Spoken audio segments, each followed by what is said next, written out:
Naples air tastes like exhaust and fried oil, and every stairwell has ears.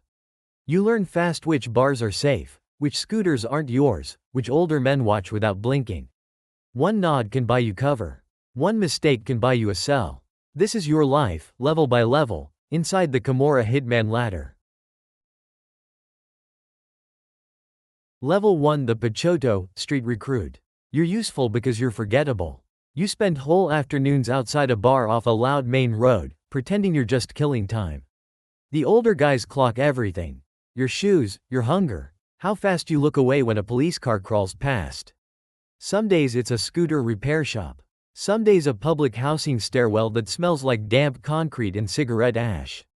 Sometimes the first contact comes through holding cells and visiting lines. Cielo coperto, feeding, cielo scoperto, prison to street. The work is small. Look out at a corner. Deliver an envelope without opening it. Count cash from an extortion drop 20s and 50s, rubber banded, recorded in pencil on a torn cigarette pack. You learn the only rule that matters. You don't talk. Not to friends. Not to girlfriends. Not to your own reflection. You tell yourself it's protection. You tell yourself it's a job. You tell yourself nobody gets hurt if you just carry things. Then someone shouts your name, and you run without asking why because obedience is the real interview, and you pass it like a reflexive flinch. Level 2, the guappo, intimidator. Violence becomes your resume. Your face stops blending in. You're the one who stands beside the collector, close enough that the shopkeeper can smell your aftershave and cheap cigarettes. You learn which doors have cameras, which shutters jam, which owners keep cash under the register tray. It's morning deliveries and late-night visits.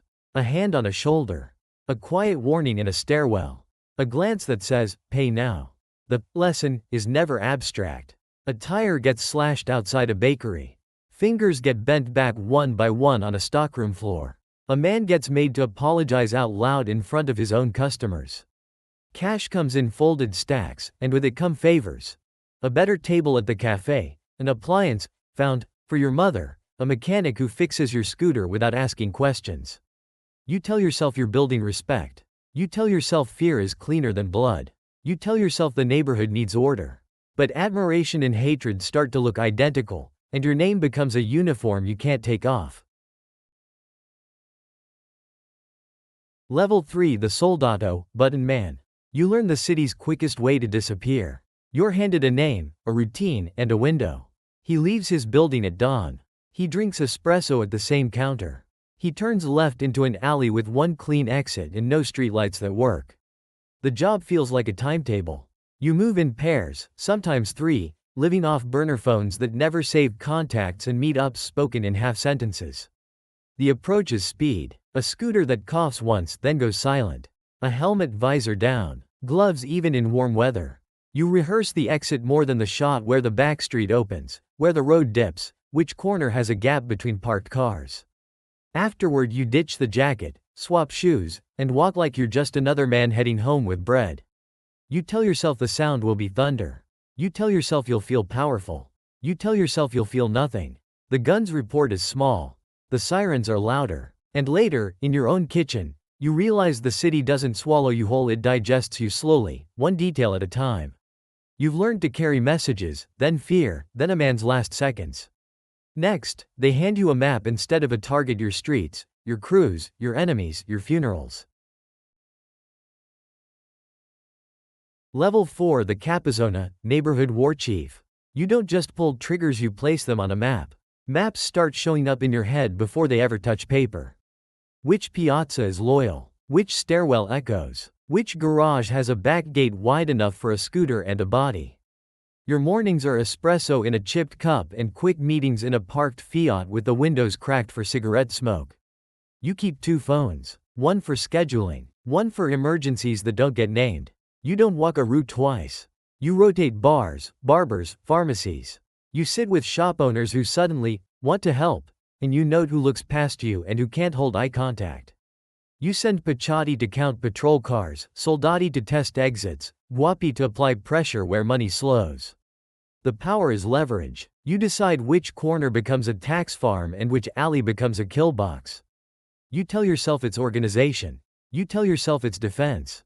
You tell yourself you're preventing chaos by choosing where it happens.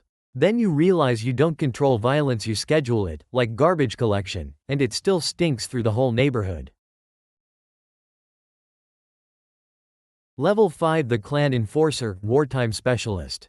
When peace fails, you become a tool that doesn't get put back in the drawer. You're called in when a debt turns into a challenge and a challenge turns into a feud. The safe apartment has bare bulbs, a plastic-covered couch, and a table laid out like a workshop. A Beretta, 2 magazines, latex gloves, a roll of tape, a cheap rain poncho. Nobody jokes. Nobody asks your opinion. They just give you a plate number and a time. You spend hours watching a doorway from across the street, pretending to scroll a newspaper, pretending to wait for a bus. You learn the feel of a motorbike under you at low speed, the way it tugs when you cut into a side street too hard. You practice the after. Where to burn a helmet, where to ditch a phone, which dumpster gets emptied at dawn. The burden is being reusable. You tell yourself it's precision. You tell yourself it's necessity. You tell yourself you're only a specialist, not a decision maker. But the clan starts reaching for you the way a man reaches for a knife in the dark, because it's familiar, because it works, because it doesn't ask to be clean. Level 6 The Shadow Strategist, 2004 to 2006, Feud Logic. You don't chase rivals, you shape the rules they bleed under. By now the street war has its own weather. In 2004, 2005, 2006, the airfields wired sirens in the distance, helicopters over Scampia, candle wax on sidewalks outside housing blocks. You move meetings indoors, behind metal shutters, with a television turned up to drown out words.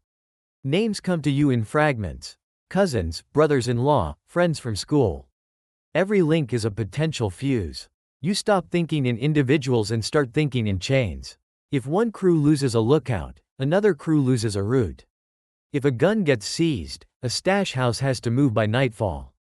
You arrange false signals, empty scooters parked as bait, timed calls to dead numbers, rumors pushed through barbers and betting shops. You keep score with details. Who attended which funeral, which mother stopped opening her balcony door. The power is distance. You tell yourself it's strategy. You tell yourself it's survival. You tell yourself you're reducing risk by staying behind the curtain. But every plan is a room you build without windows, and you're the one who has to breathe inside it. Rank doesn't erase the sound of scooters idling below your window. It just changes what the sound means. At the bottom, it's a message. In the middle, it's a weapon. At the top, it's a clock. You learn procedures, routes, faces, codes, then you learn the simplest truth. The city never stops watching, it only changes where it stands.